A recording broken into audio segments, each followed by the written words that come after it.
Good morning, y'all. Welcome to another video on the Luderco Arms channel.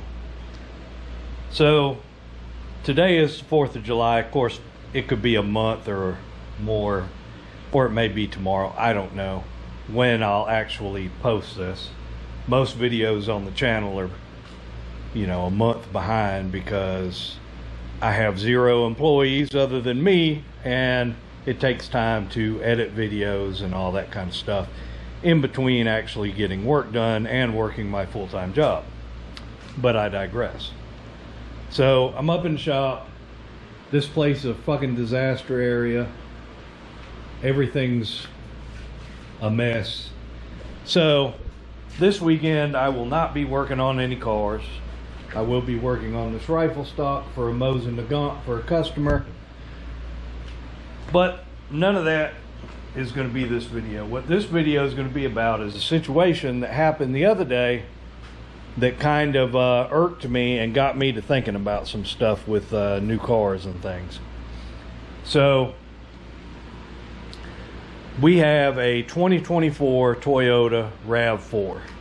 Now it's a I bought it new for my wife, and it's it's fine. It's a pretty good car.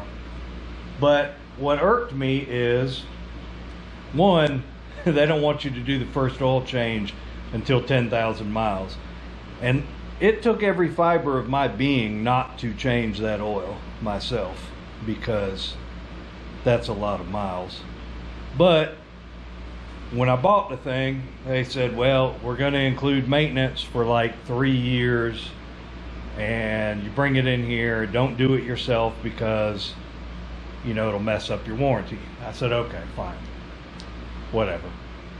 It's easier for me to do it myself because it's easier for me to bring the car up here at 4 o'clock in the morning on the weekend and do it than it is for me to get my wife to have to go up to the car dealership, take her car up there and get an oil change. But anyways, that's not what this video is about.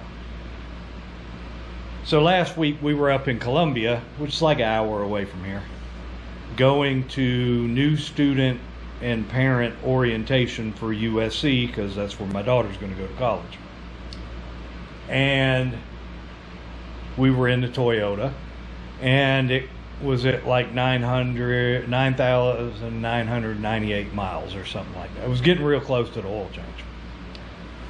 And all of a sudden, I start getting text messages from the dealership telling me, hey, your car is due service. Call us and make an appointment. Well, that right there tells me obviously that in some form or another, Toyota is tracking that car. Somehow or another, it's connected to Toyota, and they know when it's due a service. I don't want that. I don't want them tracking the damn car. That really bugs the crap out of me. I'm perfectly capable of keeping track of mileage, or of like the last Toyota we had, it just had a little light on the dashboard that came on when it was doing oil change. That's good enough. I don't need the freaking car dealership sending me text messages that my car's due a fucking service. And I especially don't need them knowing that my car's due a service. I don't need them to be connected to my car through the internet or however it's doing it. It kind of pisses me off, to be honest. I don't like being tracked. Not that I do anything illegal or anything, but it's none of anybody's damn business what I'm out doing on a day-to-day basis. And what I think is going to happen is that sooner or later, see, you already get these, you've probably seen like the Geico or Progressive commercials where they want you to stick this little doohickey in the OBD2 plug on your car so that they can see how you drive. Well, rest assured, that's not to save you money like they say on the commercial. what it is if you drive like a normal human, they're going to charge you more. Well, how long before the insurance company and the cars manufacturers get together and start letting the insurance company track everything you're doing in your car? This is not a good thing, people. It is not a good thing at all. And on top of that, I mean, these new cars are so integrated, you can't do anything to your car like you used to be. The 2020 Chevrolet that I had before it got destroyed by the drunk driver just hitting it in our yard. When I first bought that, it was kind of, I needed a truck right then, so we bought it. But if I had had time to shop around for a truck, I wouldn't have bought that truck. And the reason why is because the infotainment screen in the dashboard where the radio is, you can't take it out. You can't put your own stereo in there. You can put your own speakers, but you have to keep that infotainment system because every system in the car runs through it. So you can't just get an aftermarket stereo with, you can't put what you want in there. You have to use that. You can't take it out. And if it goes bad, nothing on the truck will work. It won't run. And all these new cars are like that. They're so integrated, and it's, if you look, like if you go on Rock Auto or whatever, you can't go to the wrecking yard and get another infotainment and plug it in. It won't work. It has to be programmed. And you know, all of this is to keep you from working on your car, if you ask me. I mean, that's what car dealerships have always wanted, is for you to not be able to work on your car. And they're basically just making them disposable. What happens when you can't fix something? You have to throw it away and get another one. Well, is that, you know, growing up, we would find cars in, you know, somebody's backyard or a farmer's field. You go out there with a battery and a can of gas and a toolbox, and after a couple hours of screwing around, get it to kind of half-ass run and drive it home and fix it up. You're not going to be able to do that with these new cars at all. I mean, it's just not going to happen.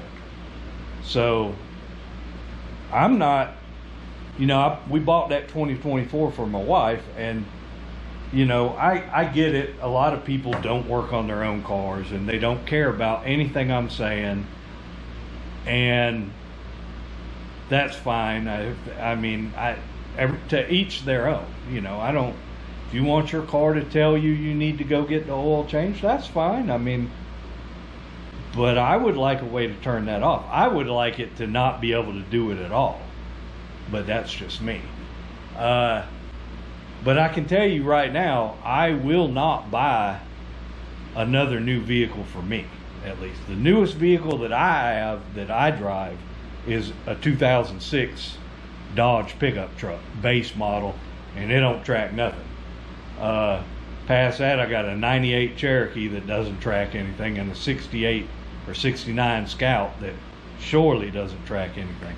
And I won't be buying a new vehicle. I would love to have a new truck. But one, I'm not paying $100,000 for a truck. That's not going to happen. And two, honestly, they don't sell what I want at all. They just don't sell it anymore. It's a combination of government regulation and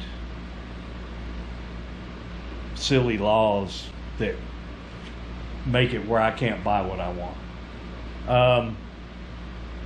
Yeah, I don't.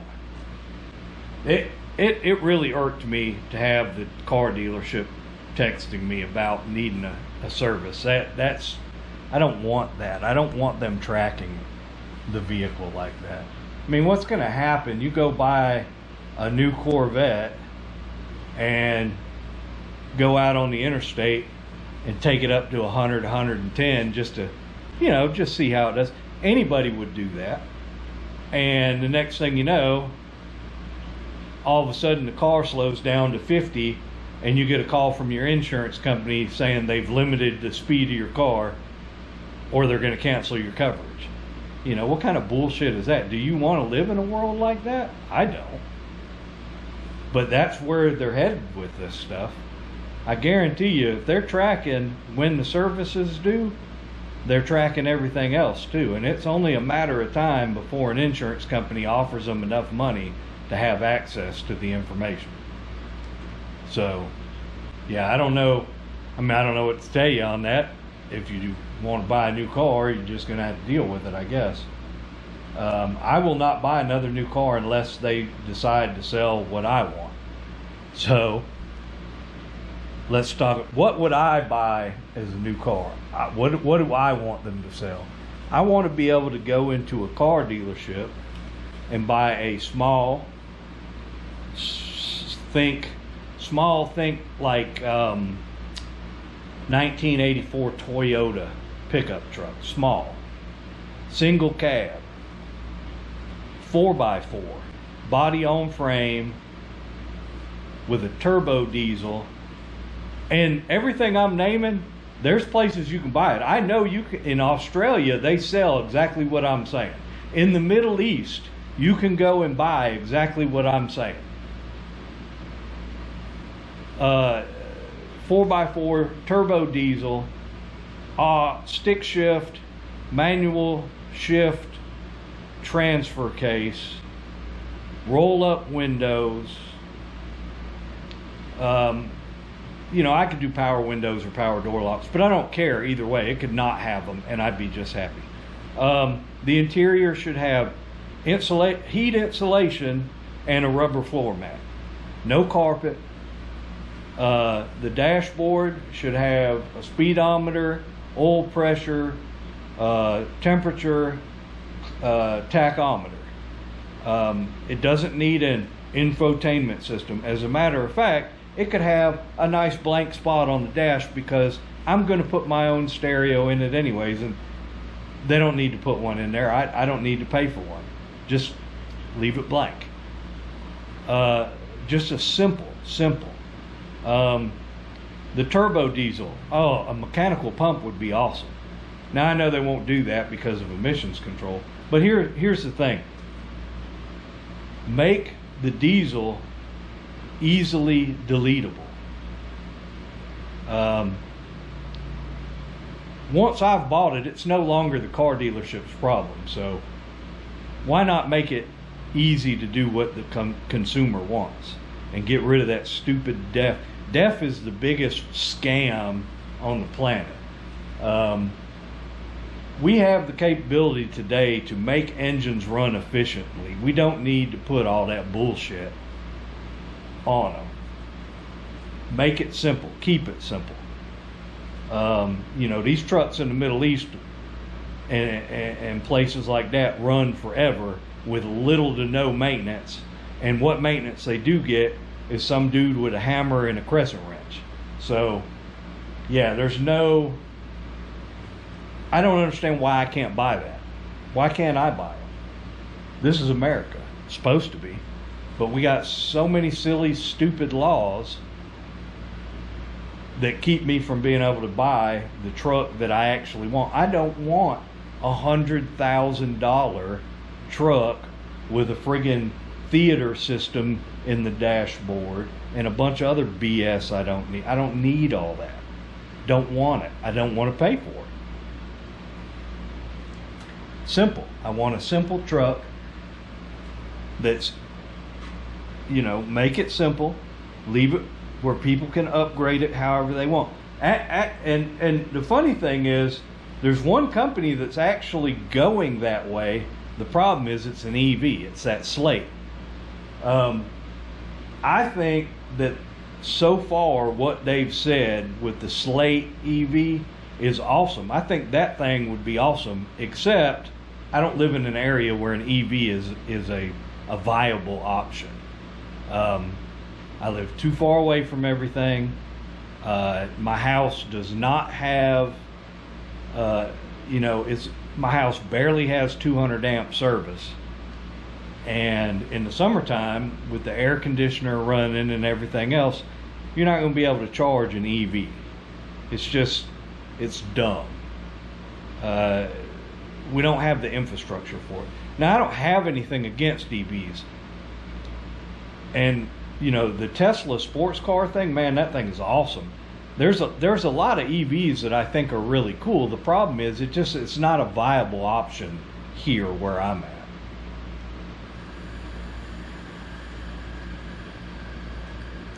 But that doesn't mean that I think they're terrible. I think they're fine. But there's a lot of problems with EVs. You know, what are you going to do when the battery needs replacing? How much is that going to cost? I'm 100% certain they're not going to have it where you can do it yourself. And, you know, I tend to keep cars for a long time, so it's just not going to work for me. But that's neither here nor there. Other than the fact that it's an EV, the slate is almost exactly what I want. Simple, no frills, upgradable. The person who buys it can do whatever they want. They claim to be making it where people can work on it, as opposed to only being able to take it to the dealership. So, I mean, that thing sounds awesome, other than it's an EV. And then there's, you know, this EV Scout. Don't get me started on that. It looks awesome. I think it's a beautiful vehicle, the ones I've seen so far in pictures. But I'm not paying $50,000 or $60,000 for a friggin' EV. Put a diesel in it, then I'll think about it. But yeah, put a diesel, put a gas motor in it. Shit, there's no reason to go all. I get it. For people that live in the city, I guess an EV is perfect. You know, there's people that live in places like New York that never leave New York and live there their whole lives, and an EV would be perfectly suitable for that, I guess. But it ain't gonna work here. You know, might work for a second car or grocery getter, but hell, if I'm gonna buy a second car, I'm gonna buy another old car for me to fix up. I don't know. It's a bunch of rambling, but I just thought I'd share with you. You know, people need to start speaking up with these car dealers and car manufacturers, because it's not going to be. We're not far off. I guarantee you, it's going to happen. They're going to start tracking you every day, everything you do, if they're not doing it already, and it's going to start affecting your insurance rates and stuff that you don't even think about. And yeah, it's just not a good thing. So hopefully this video hasn't bored you too much, all my rambling and bitching about new cars. But the other day when the dealer started texting me, man, that got on my lap. That irritated me to no end. That's something I don't want. Now, I understand there's people that probably think that's the greatest thing in the world, another thing they don't have to worry about. But I'm not one of them. I would rather take care of my stuff myself. But that's just me. So, I don't know. Hopefully I've entertained you or gave you something to think about. And I appreciate y'all watching. And I promise we'll get back into fixing cars and everything. But it's 4th of July weekend. The shop's a mess. I'm going to clean the shop and call it a day. So appreciate y'all watching, and y'all have a good one.